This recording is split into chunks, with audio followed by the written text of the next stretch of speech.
Kwa jina naitwa Hamisi Rashid Habibu, natoka wilaya Micheweni, Msuka Mashariki, kijiji Kivumoni. Ni katibu wa tawi la ADC kijiji cha Kivumoni.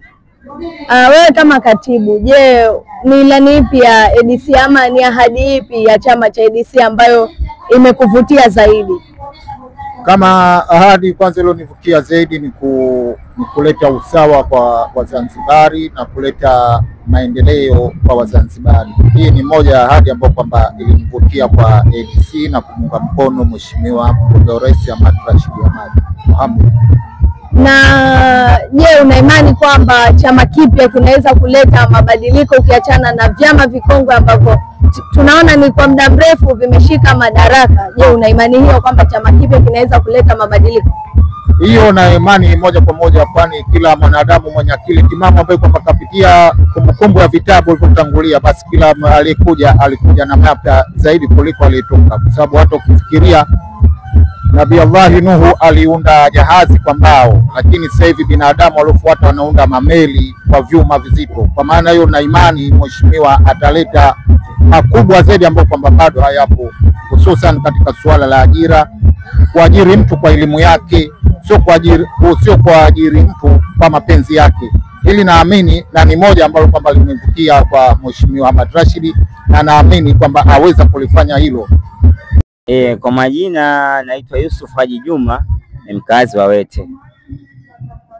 Natokea chama cha ACT Wazalendo, kama picha inavyoonyesha hapa, nimevaa na sare za kwangu mwenyewe. Okay. Wewe kama mwanachama wa ACT Wazalendo, leo tunajua kwamba mkutano unaoendelea ni wa ADC. Sasa ni kipi hasa ambacho kimekuvutia ama kimekufanya kuja kuhudhuria mkutano wa chama kingine kwa siku ya leo? Nimekuja kwenye mkutano wa ADC kama mimi mwanachama wa ACT Wazalendo kusikiliza sera za viongozi kama zitakavyoongelewa, ingawa nipo hapa na nimevaa sare ya ACT Wazalendo, sikuvaa sare ya ADC.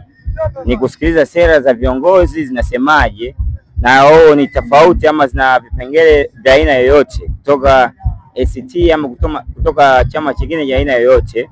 Kwa hiyo niko hapa ili kusikiliza sera zao kabla ya mkutano kuanza. Nipo hapa, nimefika mapema.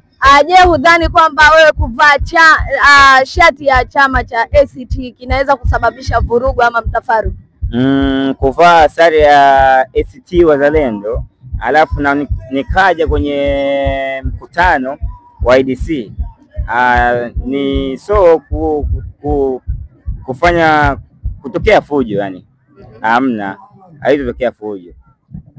Je, kuna sera yoyote ama ilani yoyote ya ADC ambayo unaifahamu? Sera ni nyingi na kila chama kina sera yake. Kwa maana hiyo hapa nipo kwa kusikiliza hizo sera za chama tofauti. Nipo ACT, ila leo nimekuja kwenye ADC kusikiliza sera hapa. Nimekuja Mtambwe, tupo Mtambwe.